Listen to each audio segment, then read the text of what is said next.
ಶ್ರೀ ಗುರುಭ್ಯೋ ನಮಃ. ವೀಕ್ಷಕರೇ, ಇವತ್ತಿನ ಈ ಒಂದು ವಿಡಿಯೋದಲ್ಲಿ ನಾನು ನಿಮಗೆ ಜುಲೈ ತಿಂಗಳ ಮೇಷರಾಶಿಯವರ ಗ್ರಹಗಳ ಸಂಚಾರದಿಂದ ಆಗ್ತಕ್ಕಂಥ ಮುಖ್ಯ ಬದಲಾವಣೆಗಳೇನು, ಈ ಒಂದು ರಾಶಿಯವರ ಜೀವನದಲ್ಲಿ ಆಗ್ತಕ್ಕಂಥ ಮುಖ್ಯ ಆಗುಹೋಗುಗಳ ಬಗ್ಗೆ ಈ ಒಂದು ವಿಡಿಯೋದಲ್ಲಿ ಸಂಪೂರ್ಣ ಮಾಹಿತಿ ಕೊಡ್ತೇನೆ. ಅದಕ್ಕಿಂತ ಮುಂಚೆ ನಮ್ಮ ಒಂದು ಚಾನಲ್ನ ಈ ಕೂಡಲೇ ಲೈಕ್ ಮತ್ತು ಸಬ್ಸ್ಕ್ರೈಬ್ ಮಾಡ್ಕೊಳ್ಳಿ. ಮೊದಲಿಗೆ ವೃತ್ತಿ ಜೀವನದ ಬಗ್ಗೆ ನೋಡೋದಾದ್ರೆ, ಈ ಒಂದು ಜುಲೈ 16ರಂದು ಸೂರ್ಯನು ಕಟಕ ರಾಶಿಗೆ ಪ್ರವೇಶ ಮಾಡ್ತಾ ಇದ್ದಾನೆ. ಅಲ್ಲಿ ಈಗಾಗಲೇ ಇರ್ತಕ್ಕಂಥ ಗುರುವಿನೊಂದಿಗೆ ಸಂಯಮ ಆಗೋದ್ರಿಂದ ಗುರು ಆದಿತ್ಯ ಯೋಗ ಸೃಷ್ಟಿಯಾಗುತ್ತೆ.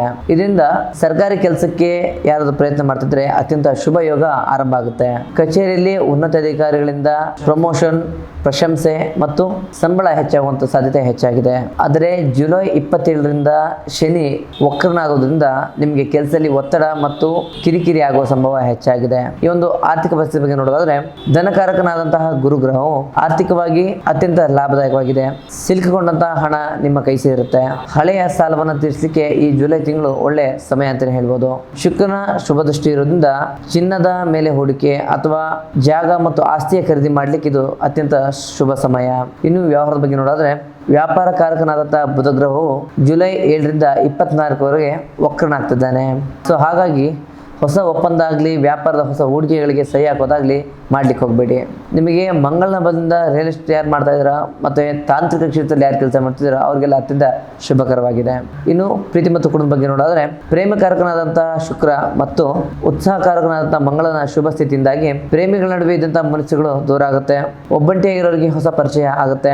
ಆದ್ರೂ ಕೂಡ ಬುಧನ ವಕ್ರ ನಡೆಯಿಂದಾಗಿ ಜುಲೈ ಮಧ್ಯಭಾಗದಿಂದ ಸಂಗಾತಿಯೊಡನೆ ಸಣ್ಣ ಪುಟ್ಟ ತಪ್ಪು ತಿಳುವಳಿಕೆಗಳು ಬರ್ತವೆ. ಇನ್ನು ಕುಟುಂಬ ಜೀವನದಲ್ಲಿ ಕಟಕ ರಾಶಿಯು ಚಂದ್ರನ ಮನೆಯಾಗಿದ್ದು ಅಲ್ಲಿ ಗುರು ಇರೋದ್ರಿಂದ ಮನೆಯಲ್ಲಿ ಶಾಂತಿ ಮತ್ತು ಸಂತೋಷ ನೆಲೆಸುತ್ತೆ.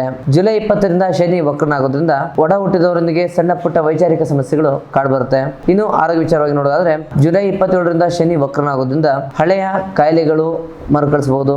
ಮುಖ್ಯವಾಗಿ ಕಾಲು ನೋವು ಆಗ್ಬೋದು, ಕೀಲು ನೋವು ಮತ್ತೆ ನರಗಳ ಸಮಸ್ಯೆ ಕಾಡಿಸುವಂತ ಸಂಭವ ಹೆಚ್ಚಾಗಿದೆ. ನೀವು ಶನಿ ಗ್ರಹಕ್ಕಾಗಿ ಪ್ರತಿ ಶನಿವಾರ ಮನೆಯಲ್ಲಿ ಪಶ್ಚಿಮ ದಿಕ್ಕಿಗೆ ಸಾಸಿವೆ ಎಣ್ಣೆಯ ದೀಪವನ್ನ ಹಚ್ಚಿ ಪ್ರತಿನಿತ್ಯ ಸ್ನಾನ ಮಾಡೋ ನೀರಿಗೆ ಒಂದು ಚಿಟಿಕೆ ಅರಿಶಿಣವನ್ನ ಮತ್ತು ಒಂದು ಹರಳು ಉಪ್ಪನ್ನ ಹಾಕಿ ನೀವು ಸ್ನಾನ ಮಾಡೋದ್ರಿಂದ ನಿಮ್ಮ ನಿತ್ಯ ಕರ್ಮಗಳೆಲ್ಲ ದೂರ ಆಗುತ್ತೆ. ಪ್ರತಿದಿನ ಬೆಳಗ್ಗೆ ಎದ್ದು ಸೂರ್ಯ ಉದಯದ ಸಮಯದಲ್ಲಿ ಸೂರ್ಯನಿಗೆ ಅರ್ಘ್ಯವನ್ನ ಅರ್ಪಿಸಬೇಕಾಗುತ್ತೆ. ಈ ಒಂದು ರಾಶಿಯವರ ಅದೃಷ್ಟ ಸಂಖ್ಯೆ 1 ಮತ್ತೆ 3 ಆಗಿರುತ್ತೆ. ಈ ಒಂದು ರಾಶಿಯವರ ಅದೃಷ್ಟ ಬಣ್ಣ ಕೆಂಪು ಮತ್ತು ಹಳದಿ ಬಣ್ಣ ಆಗಿರುತ್ತೆ. ಒಟ್ಟಾರೆಯಾಗಿ ಇದಾಗಿತ್ತು ಮೇಷರಾಶಿಯವರ ಜುಲೈ ತಿಂಗಳ ಸಂಪೂರ್ಣ ಮಾಸ ಭವಿಷ್ಯ. ಈ ಒಂದು ವಿಡಿಯೋನ ಮೇಷರಾಶಿಯ ಸ್ನೇಹಿತರಿಗೆ ನೀವು ಶೇರ್ ಮಾಡಿ, ಹಾಗೆ ನಮ್ಮ ಒಂದು ಚಾನೆಲ್ನ ಲೈಕ್ ಮಾಡಿ ಮತ್ತು ಸಬ್ಸ್ಕ್ರೈಬ್ ಮಾಡ್ಕೊಳ್ಳಿ. ನಮ್ಮ ಒಂದು ವಿಡಿಯೋನ ಲೈಕ್ ಮಾಡಿ ಮತ್ತು ಶೇರ್ ಮಾಡಿ.